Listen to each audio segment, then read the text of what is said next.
1 Samuel chapter 24, verses 1 through 7. 1 Samuel 24, 1 through 7. When Saul returned from following the Philistines, he was told, "Behold, David is in the wilderness of En-gedi." Then Saul took 3,000 chosen men out of all Israel and went to seek David and his men in front of the wild goats' rocks. And he came to the sheepfolds by the way, where there was a cave, and Saul went in to relieve himself. Now David and his men were sitting in the innermost parts of the cave, and the men of David said to him, "Here is the day of which the Lord said to you, Behold, I will give your enemy into your hand, and you shall do to him as it shall seem good to you." Then David arose and stealthily cut off a corner of Saul's robe. And afterward, David's heart struck him because he had cut off a corner of Saul's robe. He said to his men, "The Lord forbid that I should do this thing to my Lord, the Lord's anointed, to put out my hand against him, seeing he is the Lord's anointed." So David persuaded his men with these words and did not permit them to attack Saul. And Saul rose up and left the cave and went on his way. This is the word of the Lord. Thanks be to God. You may be seated. Thank you, Nathan. It is good to be here with you. I think I know some of you. I'm looking forward to meeting the rest of you. If I look familiar, I was a resident a few years ago here at this church. I've worked with most of the staff before. I worked closely with Reed. I've worked closely with Nathan. I know our church has been through some challenges lately, and I want you to know I'm here to be present with you wherever you are and to listen, and that I firmly believe that God has good things in store for his church. You all, as a church, have already welcomed my family so well. Thank you. For those of you helping unload U-Hauls or just the ways you've been receptive and caring for us, thank you so much. It's been a crazy week. I get to fly up. Nathan already mentioned I fly up tomorrow back to Chicago, where Hannah and the kids are. I get to see them again. I've been waiting to see them, and we'll be excited to do that. And we'll be coming back this next week. So thank you again for just welcoming our family. I mentioned waiting, even as I'm waiting to see my family again and to hold those kids. But I want to talk about waiting for a moment. Maybe even start with a question of asking you, if you were waiting for something, how long would you wait? Maybe it seems a little generic. We're going to get a little more specific there. But how long would you wait? When things start to feel like, oh no, I need to do something, I need to act. How long can you wait? So let me give the story. Yesterday, there was a neighborhood garage sale where I'm moving in, and people kept trying to take the stuff off my U-Haul, and I was like, no, this is not part of the garage sale. Though it probably should have been. I probably should have said yes. The people who were helping me move were like, please take it. But we were getting there, and Frederick is just learning to ride a bike. Frederick's about 4, and he came up to me the other day and said, I really want a bike that's blue with green on it. And I was like, oh, that's really specific. Okay, so I had it back in my mind. So I'm walking through the neighborhood trying to meet the neighbors, and I saw a bike that was blue with green handlebars and some green stripes, and I thought, oh, I need to get this bike. I also just moved like 2 U-Hauls full of stuff, and I'm like, I don't need a bike.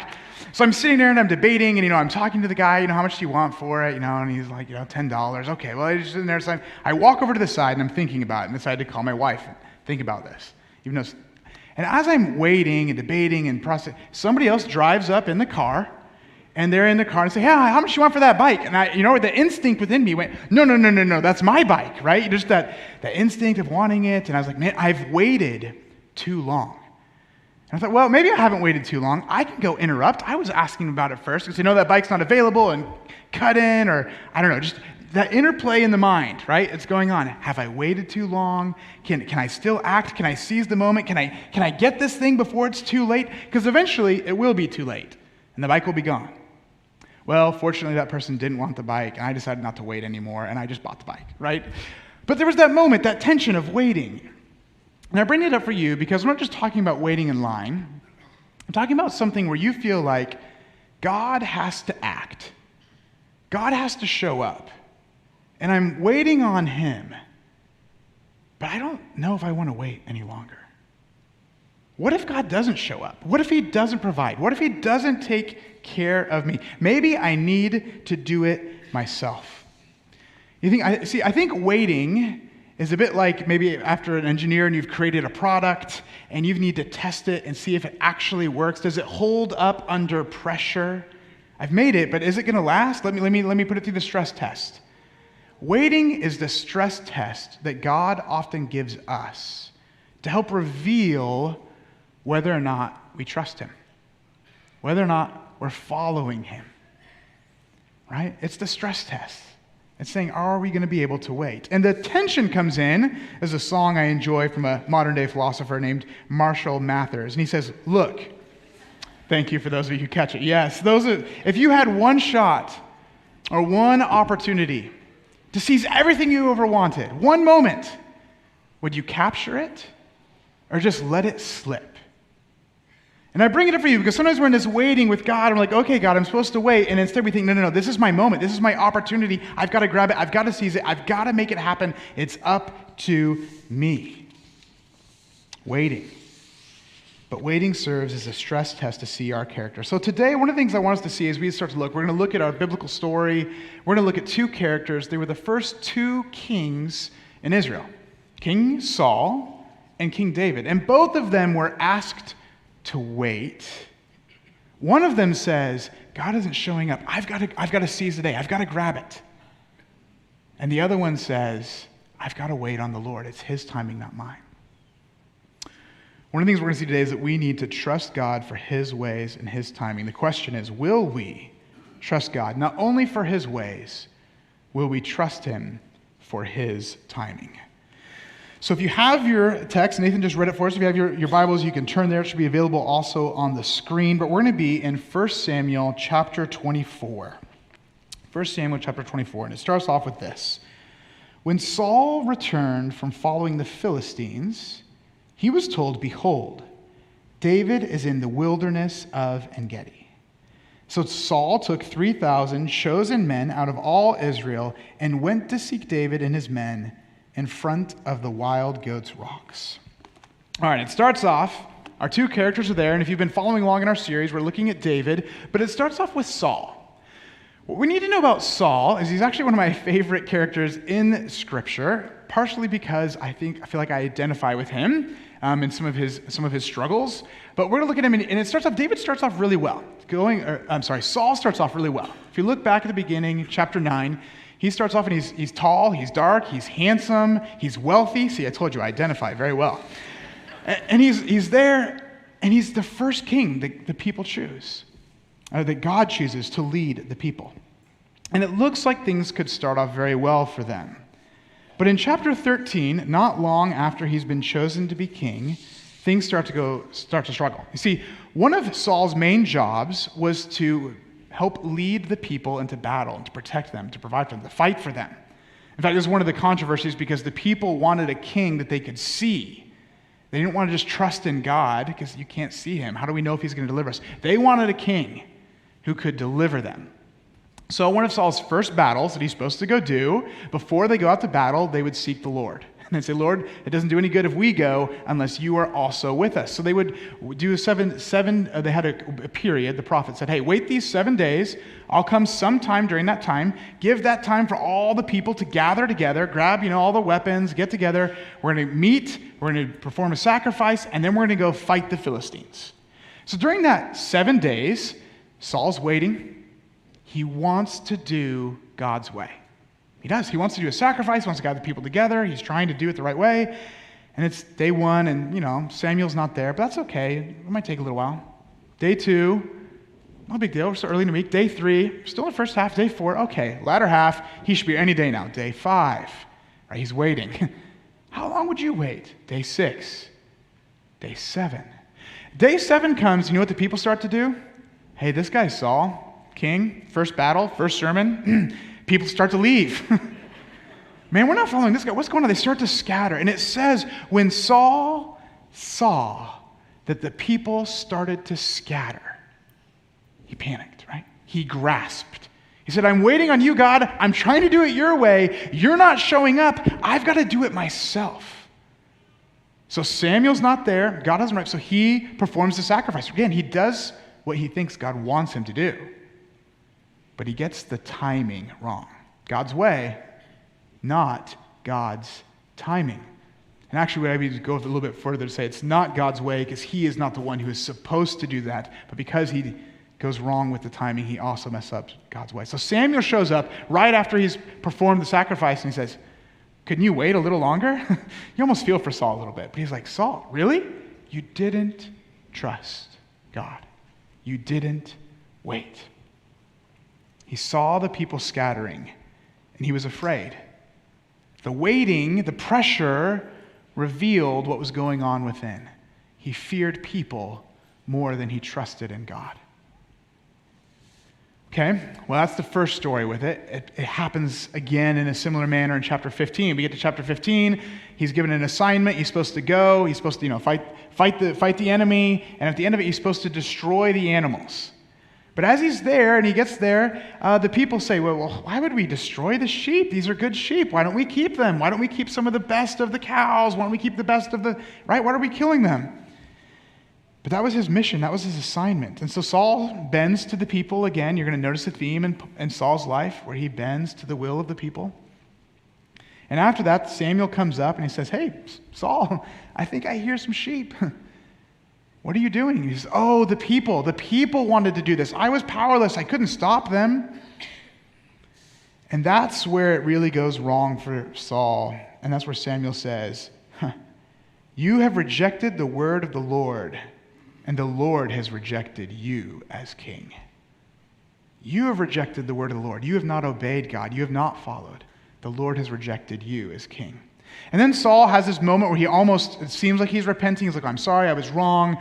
But he doesn't do it because he's actually sorry and he's wrong. He says, oh, please come down with me so that before the elders and the people, so that I might still look good. So that they might still think that you're with me, right? He's not actually upset about his choice. He just doesn't want to look bad in front of people. And Samuel's like, no, Saul, you've missed it. And then Saul grabs Samuel's robe, almost like, no, you're coming with me. And he tears the robe as he grasps it, which is a sign of Samuel saying, just as you have grasped the robe and torn it, so shall your kingdom be torn away from you. I give you these two stories because I want you to see what happens sometimes when we're under that pressure cooker of waiting on God. It doesn't feel like he's showing up. We don't really understand why he wants us to do it this way. And we grasp. We seize. We say, I've got to take my moment, my opportunity. We control things for ourselves. That's what happened to Saul. His kingdom was taken away. That's chapter 15. Chapter 16, David comes along, the character, the hero for the story today. And as we look at David, we have the story of David and Goliath. And I'm not going to go through the whole story, but for those of you familiar, right, David defeats the giant. But part of what's going on in that moment is that was Saul's job. Saul was supposed to be the one who trusted that God would provide. Saul was supposed to be the one who steps forward, but he's scared. He doesn't do it. David steps in and follows God. And so we actually see the replacing of what Saul is supposed to do. David is doing it. Saul is losing his kingdom. David is becoming the king, right? So you start to see this transition happen. Well, then Saul starts to get jealous of David, right? Because Saul has struck down his thousands and David his 10,000s. And so Saul starts to grasp. What started off as a good relationship between the two, father-son language that is being used throughout, now it becomes one of, well, David, I got to get rid of this guy. So what does Saul do? Well, first he tries to manipulate him by sending him into battle to fight his battles for him. What happens? David does well in battle, and David looks better, and Saul looks worse. So then Saul says, well, I'm going to let him marry my oldest daughter. And then she'll change his heart to where he no longer loves the right things. But then at the last minute, he doesn't give his daughter, he gives his daughter to somebody else, which just would have given David a position of power. It would have changed his influence, but he doesn't do it. It's like maybe David will get angry and storm off and leave. No, he doesn't. So Saul says, well, maybe I'll do that with my younger daughter. This time he does let David marry his younger daughter, right? But instead of all these things working to alienate David, instead, David wins battles over the Philistines and receives the praise of the people, the hearts of the people. Instead, David wins over the love of Saul's daughter. Instead, David wins over the love of Saul's son. So everything that was Saul's starts to become David's because David and Saul wait on the Lord differently, as we're going to see. Saul did not trust in God's ways or God's timing, and things were taken from him. He tried to grasp and seize control, but it still was torn away. Okay, that's one character that we have to look at. That's King Saul. Let's pick back up in our text, and now here's the opportunity for David to see how will he respond in his opportune moment. So again, we saw in verse 1 and 2 that Saul is chasing David, trying to kill him. They're out in the wilderness. And now in verse 3, he came to the sheepfolds, this is Saul, by the way, and there was a cave. This is the middle of nowhere. He finds a cave, goes in to relieve himself. So yes, the Bible does have bathroom humor in it. There it is, right there. It's exactly like what it sounds like. He is going to the cave, he's going to use the restroom, and this can't get any better, right? If you're making a movie, if you're writing a story, David and his men are in the innermost parts of the cave. So they're running, they're trying to flee from Saul. If Saul catches up with them, Saul's got the bigger army. This is not going to go well. They're hiding in a cave, and that's the very cave that Saul decides to show up to, right? Can you get any funnier? This is like, okay, here it goes. And this is where the moment where David's men say to him, verse 4, the men of David said to him, "Here is the day of the Lord said to you, behold, I will give your enemy into his hand, and you shall do to him as it shall seem good to you." I love this because there's so many things wrong with it. The men start to say, David, God's providing for you. This is God's will. Look, this is what you're supposed to do. And isn't that sometimes what we do as well when there's something we really want, when we really think, oh, this is, and we start to say, oh, well, God's providing. So they say, hey, here's your chance. Here's your moment. There's your enemy. Do what seems good to you. This almost goes back to the play of back in the book of Judges, before the people had a king and they weren't following God. It said the people did what was right in their own eyes. This is the same Hebrew phrase being used. Oh, do whatever is right in your own eyes. There's no king. The king is not a just king. He's not doing a good job being king. You can decide. You can grasp. Right? And to be fair, these men of David are out running around in the wilderness, hiding in caves, not around their families, running for their lives, and here's the moment to end it all. Right? God has already promised the kingdom to David at this point. If they can just take him, if they can just get rid of Saul, the moment will be theirs. David will be king. So they have a vested interest in seeing David do this. All right, so continuing on in verse 4, David arose. He stealthily cut off a corner of Saul's robe. So they're in the cave, they're having this debate. David gets up. I'm not sure in the moment how much he was planning to do, but he goes up and he cuts off a corner of Saul's robe. Now, even though we go a couple places, he doesn't kill Saul in this moment, and he's not a pacifist, right? It's not like he's afraid of killing people. If you've been reading this story, he's killed the giants, he's killed Philistines, right? This guy is not, he's not afraid. But he doesn't. He cuts off the corner of the robe. Now, cutting off the corner of the robe, even though it doesn't seem like much to us, actually does have some significance, because if we're going back and understanding the story, there's the Torah, there's the law, and the king is supposed to follow the law. Saul is not. Which is one of the things we start to see. David is trying to follow the Torah. One of the things that Torah commands is that the king has certain things that he does. One of those things is his robe is not supposed to be torn. Seems like a small thing to us, but it is symbolic. David cuts off the robe, symbolizing, basically saying, you're unfit to be king. Now, I'm not sure that was necessarily what was going through his mind in the moment, but Saul is no longer upholding the law. Again, some irony involved in this. But I say that because the next moment it says in verse 5, afterward, David's heart struck him. I don't want to move too quickly past that. The Holy Spirit convicted him. How often do we need to be sensitive to the Holy Spirit and the conviction that is going on? He's struck to the heart. And I think part of what he is struck to the heart, even though he didn't harm physically Saul, he tore and cut off his robe, which is, again, symbolic of saying, you're not fit to be king. So because he cut off the corner of Saul's robe, verse 6, and he said to the men, The Lord forbid that I should do this thing to my Lord, the Lord's anointed, to put out my hand against him, seeing that he is the Lord's anointed."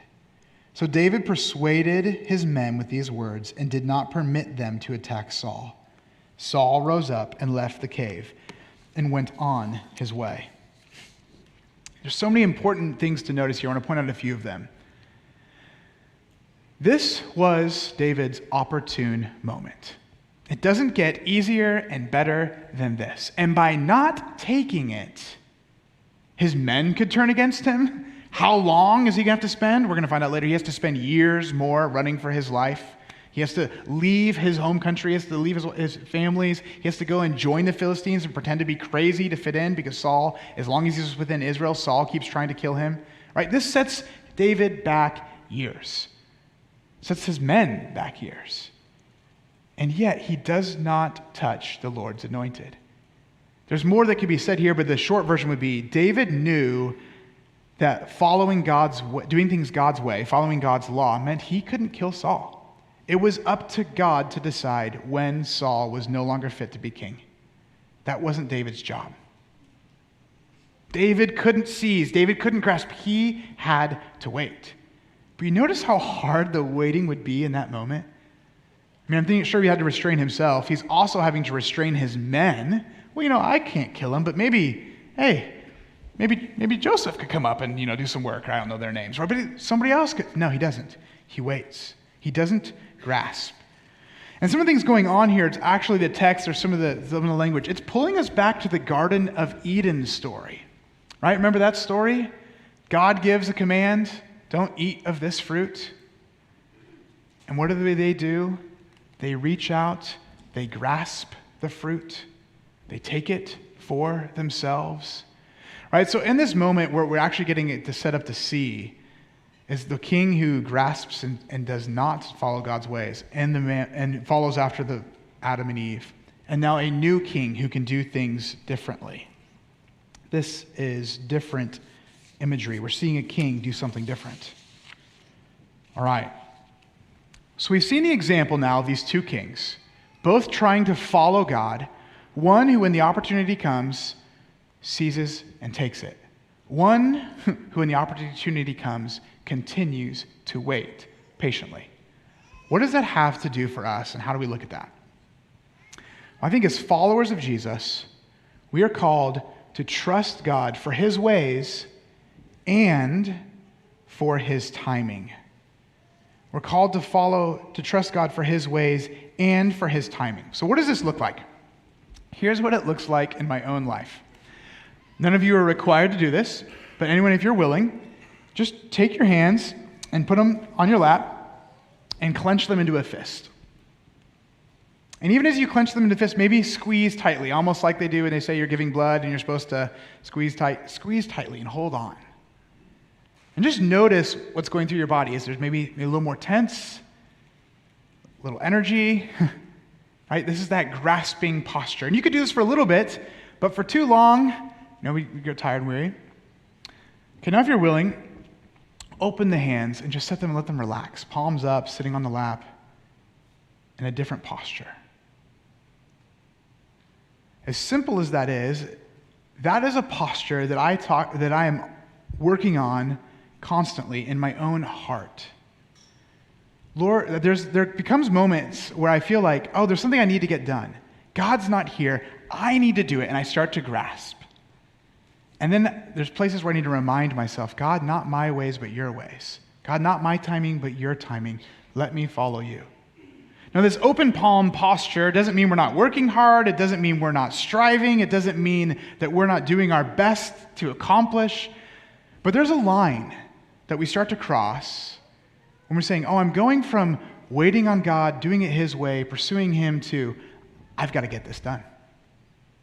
And usually in my own heart, this is when I'm trying to get something done and when I start to treat people as obstacles as opposed to people that are God's beloved, God's anointed for David in his story. So I give you that illustration to then say, where in your life might there be areas where you feel the need to grasp, to seize, to make it happen because God might not show up. Okay, 2 stories. The first story, I was going to Ravinia, which is like an open concert with a Chicago Symphony Orchestra up in Chicago, and my family was going, and my brother and I, miscommunication about who would get the tickets, but we get there, neither of us had the tickets, and there's a really long line. And so my brother, if you know him, very confident, just says, follow me. And we walk past hundreds of people, walk to the front of the line, and say, oh, where are our tickets? Oh, we don't have them? I'm sorry. Can we grab the tickets? Great. Thank you. Here's our tickets. And cut everybody in line. I'm not saying this story with pride, right? This was a moment of, oh, okay, I'm going to make it happen. Forget how I treat the other people who've been here and waiting in line and need to come in here. And I'm going to seize it, grasp it, make it happen. Now, on the one hand, we really enjoyed the concert. On the other hand, look what I did in order to get there, right? There was that grasping moment. A bit humorous. I mean to make it a little bit lighter, but you can see, I hope. Here's another one. I was in, back 2011, and I knew I wanted to marry Hannah. I had the right girl, and I went to her dad. I didn't want to ask for permission. I wanted to ask for a blessing at the time. I was very strong on that. And I said, can I have your blessing to marry your daughter? And he says, yes, but wait. Wait? No. He was like, we were juniors in college. And he's like, I want her to graduate college before she's married. Just in case something happens, I want her to have that degree. I want you to wait. And there was that moment, right? Okay, Lord, your timing, your way. No. We can get married if we want to. And I had others who were saying we should get married, we should move on.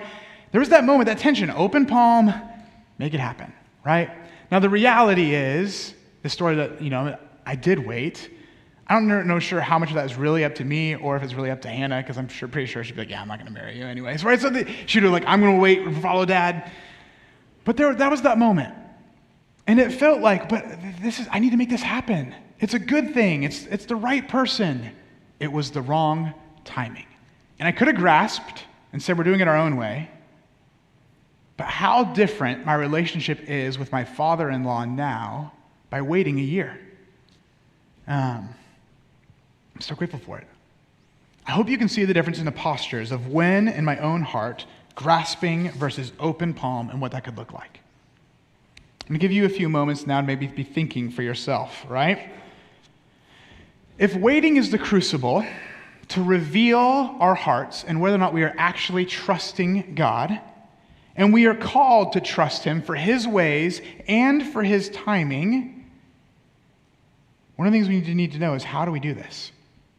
And I think it stems from a relationship with God where we trust Him, right? Most of the times when we start to say, I've got to make it happen myself, it's because we say, God, I don't know if you're going to show up.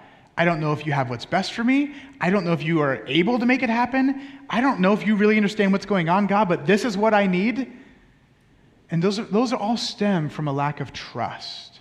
So one of the things for us as we're moving forward and having this posture of how do we wait on God is to keep pursuing Him. Abide in Him. That's going to be our closing song. It's one of the things we're going to pray that we might do is, Lord, teach us to abide in You, to walk with You, to know You. Because when we know Him, we're able to trust Him, and we're able to do better. And in those moments of panic and in those moments of fear, we're able to say, not my way, but Your way. So trying to break this down a few ways, maybe a few application points to point out. I think this might be easiest to see in sports, right? In sports, students, or maybe some of the others who play at higher levels, we're called to compete. It's not like we don't try. We're giving everything we've got. There's this level of intensity that you give in sports. We're working hard. And there's also a line that we cross where you're not trying to injure the other player, right? Or when the other player's starting quarterback goes down, and if you're rooting and excited that he's hurt, you've crossed the line. I may or may not have done that in an AFC championship game, right? Okay, so it's happened, but I'm just saying those are the moments of open palm and grasping. Or maybe students. This happens at school as you're competing with your fellow students. I was recently on a plane traveling back and forth to Chicago, and on the first flight, I sat next to a medical student, and she was describing the stress and the pressure. She said, I can't do this. we're graded on a curve, and I needed help, and I missed a class because I was sick, and my classmates won't share their notes. Because if I do well, they might not get a spot. And it's just this dog-eat-dog world, and I'm grasping, and I'm losing it.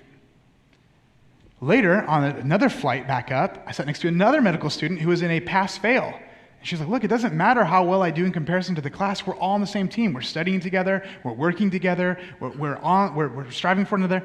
Open palm. Right? Notice the difference? Parents, perhaps this is trusting for your kids that even if you don't have them in all the activities, God has them. Or maybe they didn't start as early as you wanted. God, I can trust you with this. Or maybe for those of you in the workplace with coworkers, man, is my coworker getting the credit for something that I've been doing? I need that. That's mine. If I don't say something, I'm not going to get that promotion. Right? These are the moments where I'm not saying we can't advocate for ourselves or we can't speak up, but notice your heart and notice your posture of where are you in trusting God, reminding ourselves of the truth that He is good, that He knows what is best for us, that He has what's best for us. In my own life, where this is the most difficult has often been prayer, specifically revolving around those who are sick or those who are hurting, and I just want God to show up. And it doesn't feel like He will. And yet, one of the things that brings comfort to me is not that, well, as I look at the story, well, Saul failed and he didn't do it, and David succeeded. If you keep following in the story of David, he fails pretty soon. David is not the ultimate hero.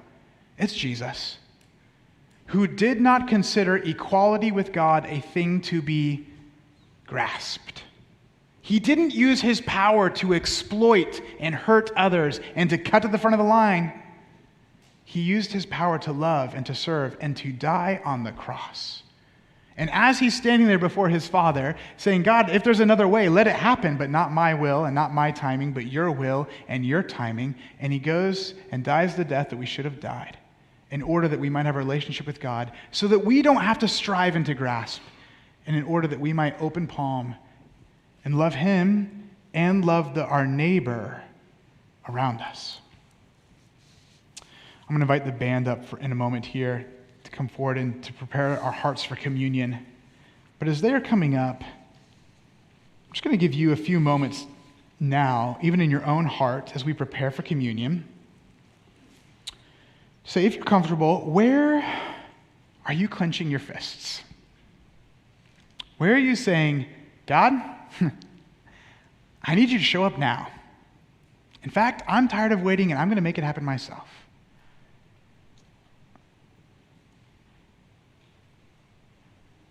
Perhaps it's at work. Perhaps it's in your marriage. Where does it feel like, God, you're not showing up?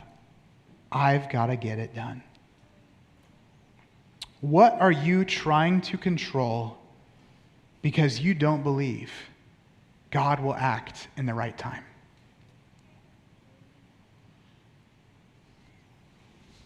If and when you're willing, place your palms up. It could be a heart posture, it doesn't have to be physically. But if and when you feel like, okay, Lord, I need to surrender that to you, then I invite you, again, heart posture or physically, God, it's yours. It's yours and it's in your timing. I might have to do this 10 times today, but it's yours and it's your timing. And I just invite you, before coming up for communion, to be in that heart posture before you partake of the bread and of the wine. Where do you need to surrender? Where do you need to give it to God?